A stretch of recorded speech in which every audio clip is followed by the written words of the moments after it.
So I am really happy now to introduce Martha Berry. She's joining us from outside Dallas, Texas. She's a Cherokee beadwork artist, a citizen of the Cherokee Nation. She began studying and creating authentic traditional Cherokee beadwork over 4 decades ago. She's going to tell you more about that. And at a time where she just couldn't find any formal guidance on that subject. But she took that as a challenge and taught herself how to do the beadwork by studying historic artifacts and photographs. And in the pieces that Martha creates, she'll tell you more about this. She's using materials and techniques and designs that are period authentic to early 19th century Cherokee beadwork. The Cherokee Nation has designated Martha as a Cherokee National Treasure and a Cherokee Nation Honored Elder. And it's for her work in preserving Cherokee customs and heritage and perpetuating the art of traditional Cherokee beadwork.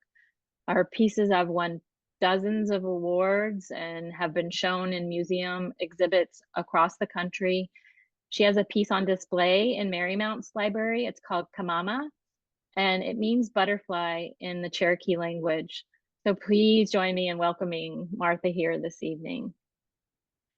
Thank you so much. I am so honored to be included this evening. The other panelists are just amazing. And Tanaya, I have to say, sweetheart, you are a hard act to follow.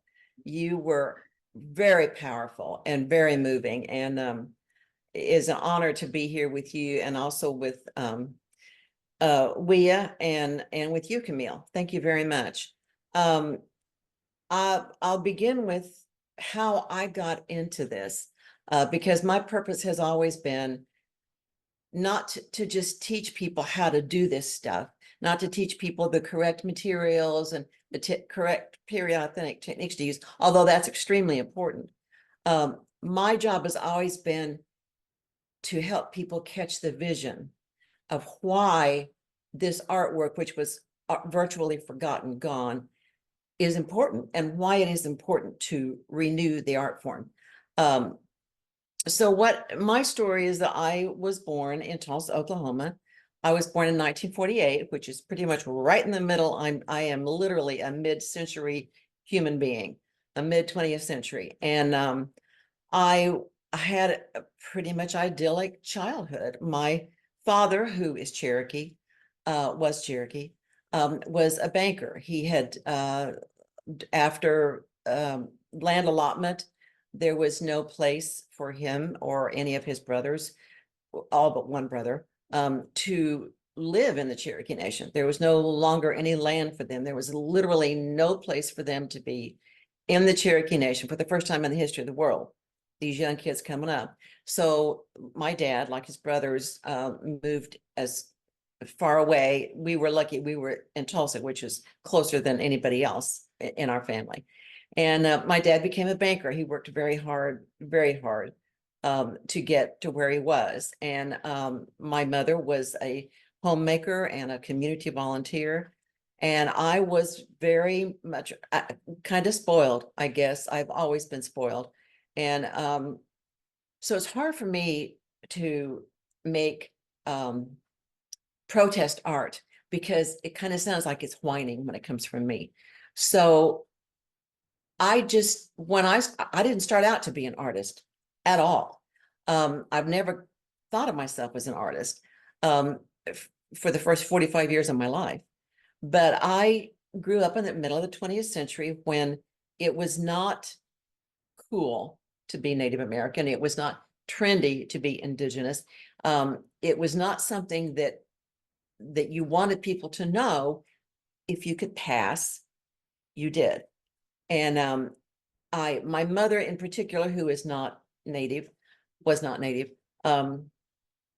very concerned that I keep this a secret, and that she trained my brother and I in what to say on the playground if we're ever asked, and exactly how we should describe our Indianness if asked, in such a way that it would be acceptable socially. And I did for a long time falter for this. I don't anymore, because she was doing what all parents do. She was trying to make it easier for her kids to survive and to be successful socially in the world in which they lived. And that is the world in which we lived.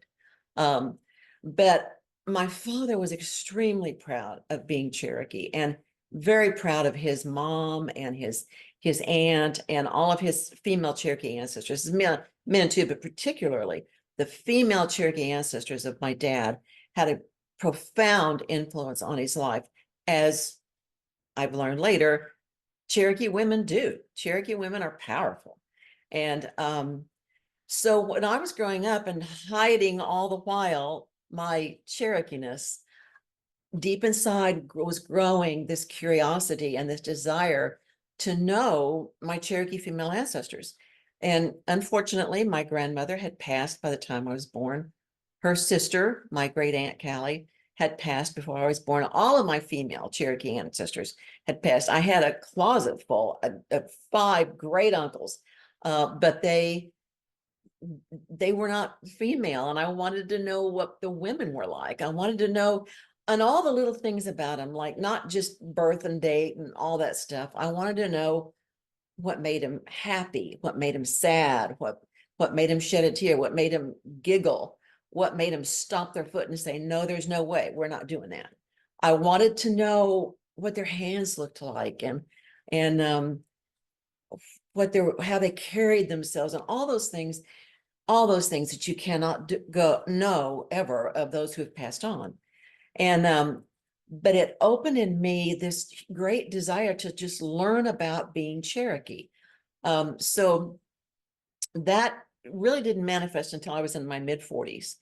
And when my oldest one, our first daughter, was going off to college, and I sort of needed an empty nest baby, because I'm a real nurturing caregiver, and I needed something to grow. And so I decided that I would start studying my Cherokee genealogy and studying my Cherokee, not just Cherokee history, but my family's Cherokee history. And fortunately, I'm blessed by a husband who's very talented in genealogy and in history and in research, period. And so I began this quest to find my grandmother. And I decided, among other things, that, hey, all Native American women do beadwork, right? That's just a given. So I go down to the craft store and I buy a stack of books on how to do Native American beadwork. And I bought a bunch of really awful supplies, plastic beads, because I didn't know. I had no idea. And because I'd never been allowed to even go to a powwow when I was growing up. And so I brought them home and I started making mistakes, doing all these things that were in the books to do. But I never stopped my quest for learning history and learning my own history.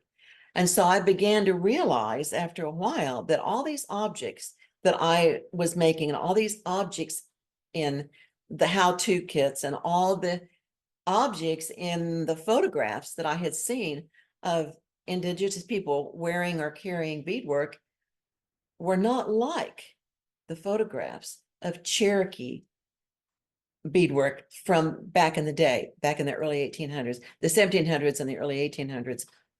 None of the objects were the same. They didn't look the same. They were not the same materials. They were not the same kinds of objects. And I thought, well, if that's Cherokee beadwork, that's what I need to be doing. If I'm going to find my grandmother, that's what I need to do. And if I do that, maybe in all the thousands of decisions you make along the way in making a piece of art, I will somehow bond with her that I had never been able to find a way to do before. So I started searching after Cherokee beadwork, and I discovered there were no books, there were no how-to books, there were no kits, there were no people, nobody was teaching it. And in fact, I had never even seen an actual physical piece of Cherokee beadwork. Um, I had to find, all I could find was photographs. And so when I would go through these history books and find photographs of artifacts, I began to collect them. And I collected and collected, and it was hard to find them. And finally, I got my nerve up to write the big museums back east where I knew some of our art, or most of our artifacts were, and asked them to send me photographs of Cherokee beadwork and photographs of Cherokees wearing beadwork. And they were very gracious. I didn't think I'd hear any replies. I did. I got wonderful responses, including an invitation to the Smithsonian to come and study their collection. But what I learned was all of this old Cherokee beadwork was created prior to the removal, which is the Trail of Tears. And all of the images from that time period are Cherokees wearing or carrying the kind of beadwork that I saw in the artifacts in the history books. But all the photographs were after 1922, and in every one of those photographs of Cherokees wearing beadwork, they're wearing plains beadwork. In none of them were they wearing Cherokee or Southeastern Woodlands beadwork. So I decided I have to find this and I have to figure out how to do it. And what I discovered along the way was that we had a vibrant beadwork culture. We created bandolier bags. The image on your screen right now is a bandolier bag, and it is done in, as is all my work, done to the extent that I can in this day and age, using materials and techniques that were authentic to the time. So the cloth that you see there is a navy blue Stroud cloth. It's a very heavy wool cloth. And the lining is cotton. The lining is either cotton or linen. The ribbon on the edges, the binding is a genuine 100% silk ribbon. The beadworks are all European glass seed beads, which is what my ancestors would have used. And the object itself is called a bandolier bag, which is the premier, the most best known probably item that was created by the Southeastern tribes. Southeastern being Cherokee, Creek, Choctaw, Seminole, and Chickasaw.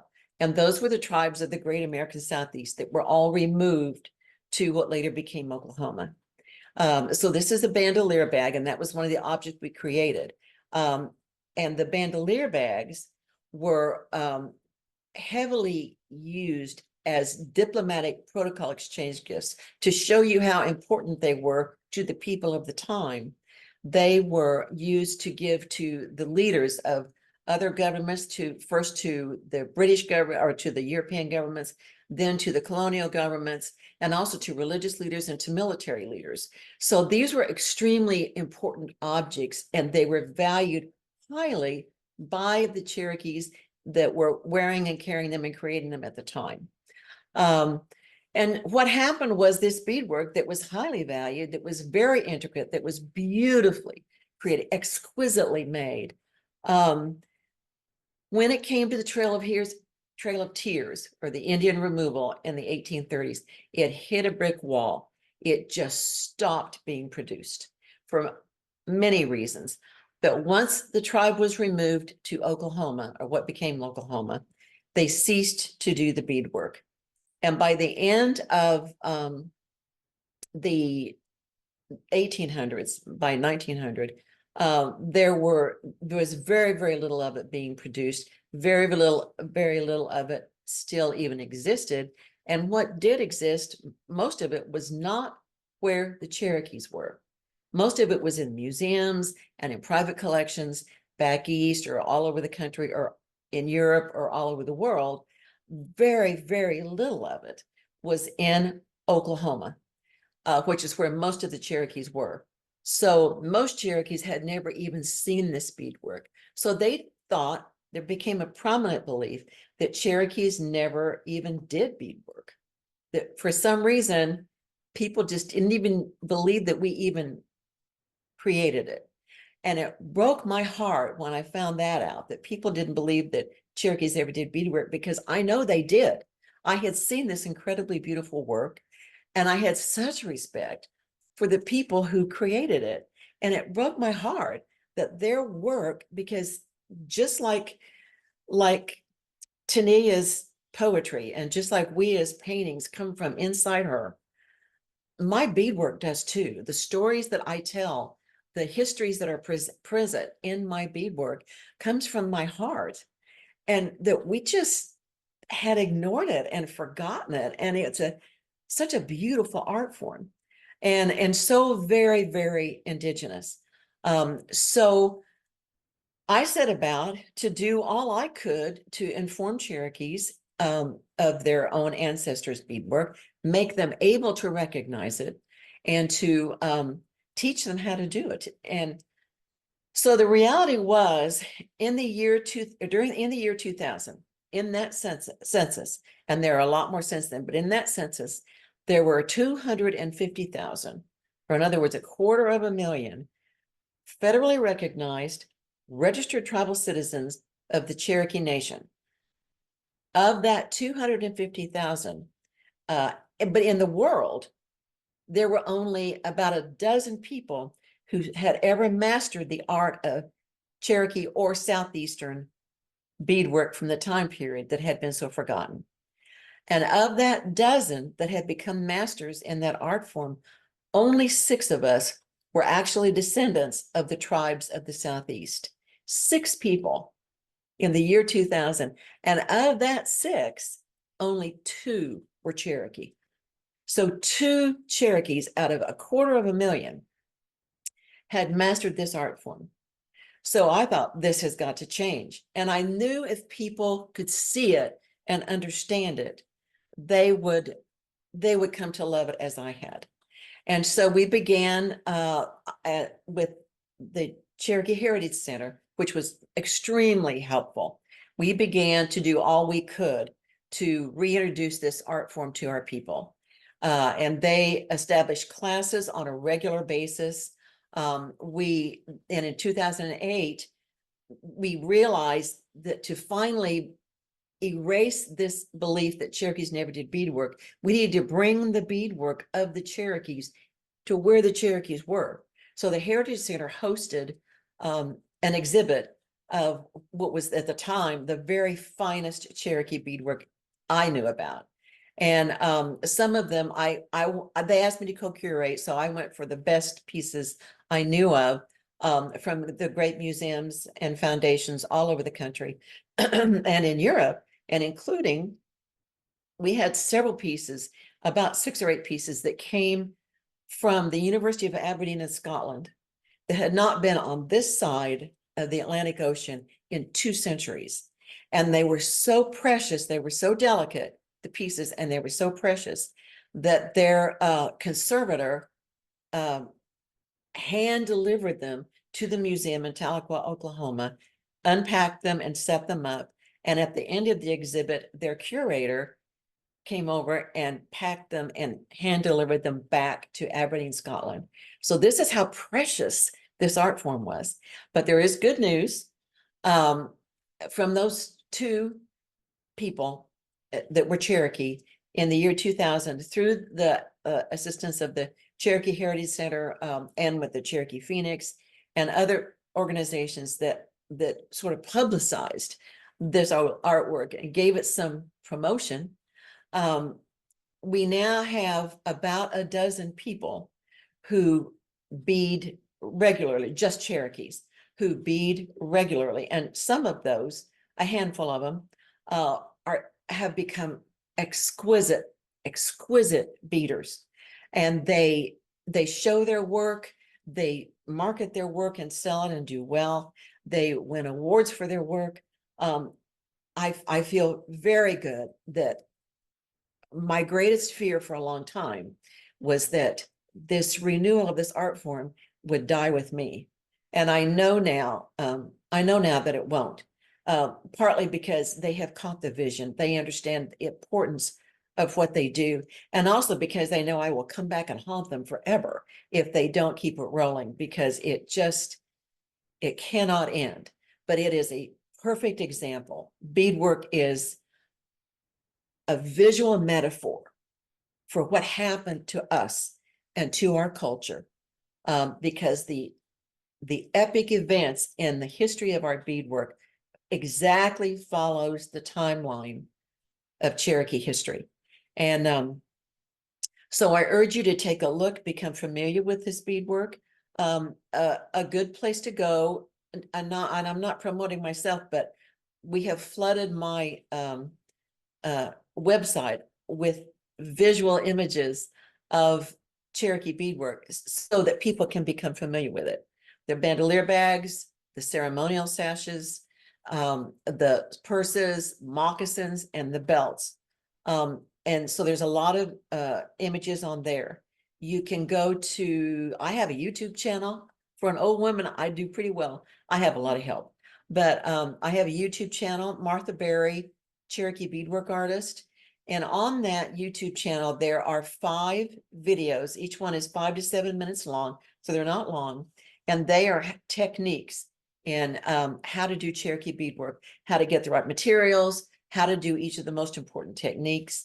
So it's a really good place to go to. And you can also follow me on Facebook, which is Martha Berry, Cherokee beadwork artist.